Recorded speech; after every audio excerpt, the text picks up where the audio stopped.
السلام علیکم۔ S M Islamic Urdu میں آپ کو خوش آمدید۔ یزید کی محفل میں حضرت زینب الکبریٰ علیہ السلام کی نظر اپنے بھائی امام حسین علیہ السلام کے خون آلود سر پر پڑی تو آپ نے ایسی غمناک آواز میں فریاد کی جس سے سب لوگوں کے دل دہل گئے۔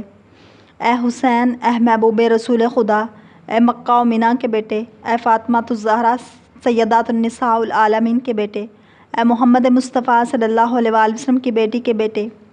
راوی اس واقعے کو نقل کرتے ہوئے کہتا ہے، خدا کی قسم، حضرت زینب کی اس آواز سے وہ تمام لوگ رونے لگے جو یزید کے دربار میں بیٹھے ہوئے تھے، اور یزید اس طرح خاموش بیٹھا ہوا تھا جس طرح اس کو سانپ سونگھ گیا ہو۔ یزید نے خیزران کی لکڑی لانے کا حکم دیا، پھر یزید نے اس لکڑی کو امام حسین علیہ السلام کے لبوں اور دانتوں پر لگایا۔ ابو برزہ اسلمی رضی اللہ تعالیٰ عنہ، جو رسول خدا صلی اللہ علیہ وآلہ وسلم کے صحابی تھے اور وہاں پر موجود تھے، نے یزید کو مخاطب ہو کر کہا، اے یزید، کیا تو اس چھڑی سے حسین فرزند فاطمہ کے دندان مبارک پر مار رہا ہے؟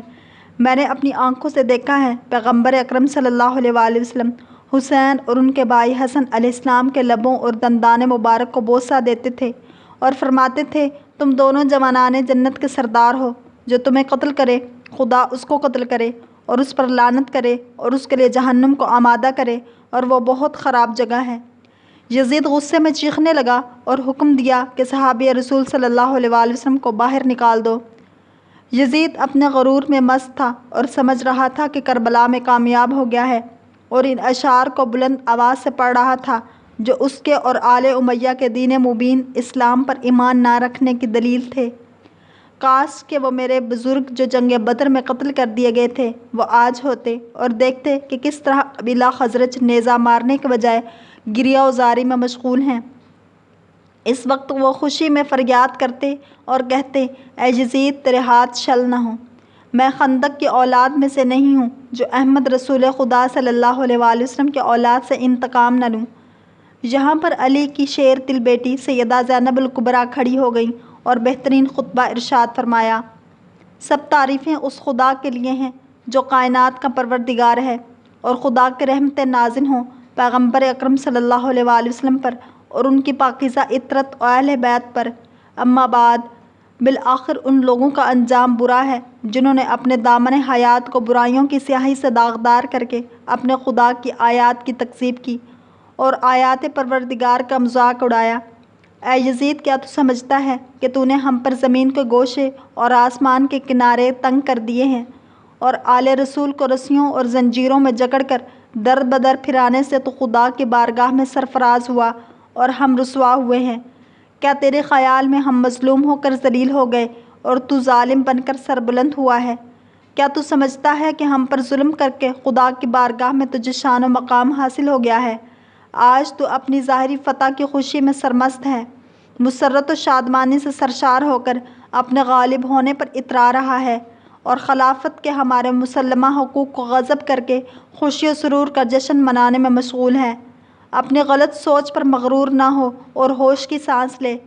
کیا تو نے خدا کا یہ فرمان بھلا دیا ہے کہ حق کا انکار کرنے والے یہ خیال نہ کرے کہ ہم نے انہیں جو مہلت دی ہے وہ ان کے لیے بہتر ہے، بلکہ ہم نے انہیں اس لیے ڈھیل دے رکھی ہے کہ جی بھر کر اپنے گناہوں میں اضافہ کر لیں، اور ان کے لیے خوفناک عذاب معین کیا جا چکا ہے۔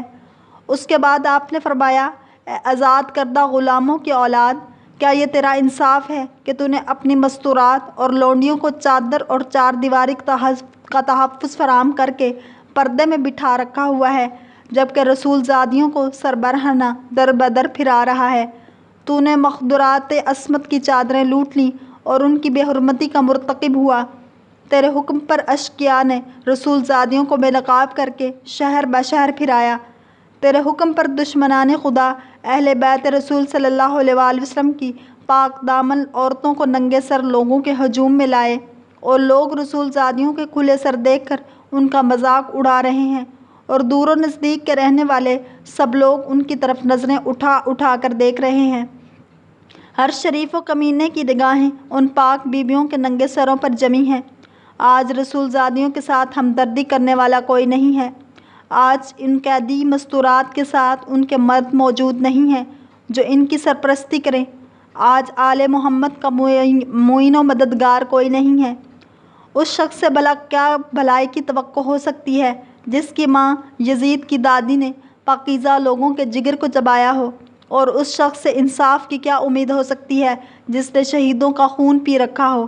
وہ شخص کس طرح اہل بیت علیہ السلام پر مظالم ڈھانے میں کمی کر سکتا ہے جو بغض و عداوت اور کینے سے بھرے ہوئے دل کے ساتھ ہمیں دیکھتا ہے؟ اے یزید، کیا تجھے شرم نہیں آتی کہ تو اتنے بڑے جرم کا ارتکاب کرنے اور اتنے بڑے گناہ کو انجام دینے کے باوجود فخر و مباحات کرتا ہوا یہ کہہ رہا ہے کہ آج اگر میرے اجداد موجود ہوتے تو ان کے دل باغ باغ ہو جاتے اور مجھے دعائیں دیتے ہوئے کہتے کہ اے یزید، تیرے ہاتھ چھل نہ ہوں؟ اے یزید، کیا تجھے حیا نہیں آتی کہ تو جوانان جنت کے سردار حسین ابن علی علیہ السلام کے دندان مبارک پر چھڑی مار کر ان کی بے ادبی کر رہا ہے؟ اے یزید، تو کیوں خوش نہ ہو اور فخر و مباحات کے قصیدے نہ پڑھے کیونکہ تو نے اپنے ظلم و استبداد کے ذریعے فرزند رسول خدا صلی اللہ علیہ وآلہ وسلم اور عبد المطلب کے خاندانی ستاروں کا خون بہا کر ہمارے دلوں کو زخموں کو گہرا کر دیا ہے اور شجرہ طیبہ کی جڑیں کاٹنے کے گھناؤنے جرم کا مرتکب ہوا ہے۔ تو نے اولاد رسول صلی اللہ علیہ وآلہ وسلم کے خون میں اپنے ہاتھ رنگین کیے ہیں۔ تو نے حضرت عبد المطلب کے خاندان کے ان نوجوانوں کو تحقیق کیا ہے جن کی عظمت و کردار کے درخشندہ ستارے زمین کے گوشے گوشے کو منور کیے ہوئے ہیں۔ آج تو آل رسول کو قتل کر کے اپنے برے اسلاف کو پکار کر انہیں اپنی فتح کی گیت سنانے میں منہمک ہے۔ تو سمجھتا ہے کہ وہ تیری آواز سن رہے ہیں۔ عنقریب تو بھی اپنے ان کافر بزرگوں کے ساتھ جا ملے گا اور اس وقت اپنی گفتار اور کردار پر پشیمان ہو کر یہ آرزو کرے گا کہ کاش میرے ہاتھ چھل ہو جاتے اور میری زبان بولنے سے عاجز ہوتی اور میں نے جو کچھ کیا اور کہا اس سے باز رہتا۔ اس کے بعد حضرت زینب نے آسمان کی طرف منہ کر کے بارگاہ الہی میں عرض کیا، اے ہمارے پروردگار، تو ہمارا حق ان ظالموں سے ہمیں دلا اور تو ہمارے حق کا بدلہ ان سے لے۔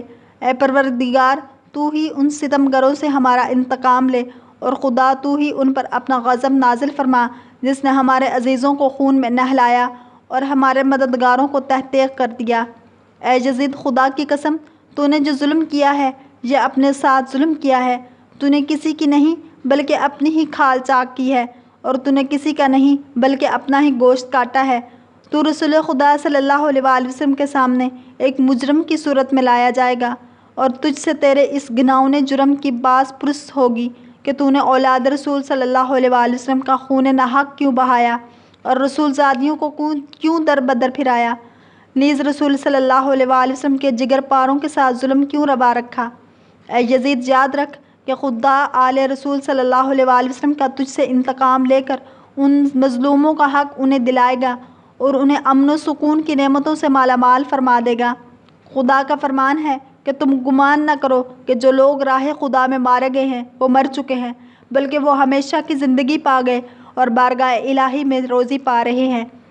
اے یزید، یاد رکھ تو نے جو ظلم آل محمد صلی اللہ علیہ وآلہ وسلم پر ڈھائے ہیں اس پر خود رسول خدا عدالت الہی میں تیرے خلاف شکایت کریں گے اور جبریل امین آل رسول کی گواہی دیں گے۔ پھر خدا اپنے عدل و انصاف کے ذریعے تجھے سخت عذاب میں مبتلا کر دے گا اور یہی بات تیرے برے انجام کے لیے کافی ہے۔ عنقریب وہ لوگ بھی اپنے انجام کو پہنچ جائیں گے جنہوں نے تیرے سال ظلم و استبداد کی بنیادیں مضبوط کی اور تیری آمرانہ سلطنت کی بساط بچھا کر تجھے اہل اسلام پر مسلط کر دیا۔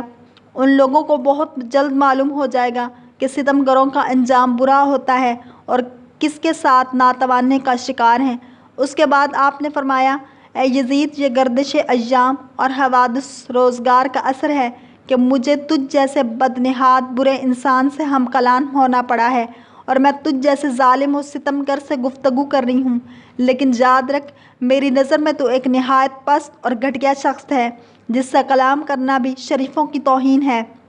میری اس جرأت سخن پر تو مجھے اپنے ستم کا نشانہ ہی کیوں نہ بنا دے، لیکن میں اسے ایک عظیم امتحان اور آزمائش سمجھتے ہوئے صبر و استقامت اختیار کروں گی اور تیری بد کلامی اور بدسلوکی میرے عزم و استقامت پر اثر انداز نہیں ہو سکتی۔ اے یزید، آج ہماری آنکھیں اشکبار ہیں اور سینوں میں آتش غم کے شعلے بھڑک رہے ہیں۔ افسوس تو اس بات پر ہے کہ شیطان کے ہم نوا اور بدنام لوگوں نے رحمان کے سپاہیوں اور پاک باز لوگوں کو تحت کر ڈالا ہے اور ابھی تک اس شیطانی ٹولے کے ہاتھوں سے ہمارے پاک خون کے قطرے ٹپک رہے ہیں۔ ان کے ناپاک دہن ہمارا گوشت چبانے میں مصروف ہیں اور صحرا کے بھیڑیے ان پاک باز شہیدوں کی مظلوم لاشوں کے ارد گرد گھوم رہے ہیں اور جنگل کے نجس درندے ان پاکیزہ جسموں کی بے حرمتی کر رہے ہیں۔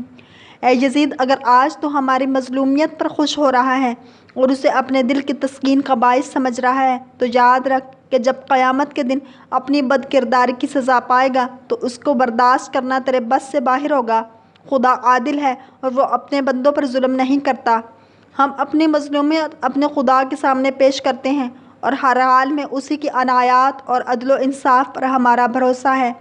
اے یزید، تو جتنا چاہے مکر و فریب کر لے اور بھرپور کوشش کر کے دیکھ لے، مگر تجھے معلوم ہونا چاہیے کہ تو نہ ہماری یاد لوگوں کے دلوں سے مٹا سکتا ہے اور نہ ہی وحی الہی کے پاکیزہ آثار محو کر سکتا ہے۔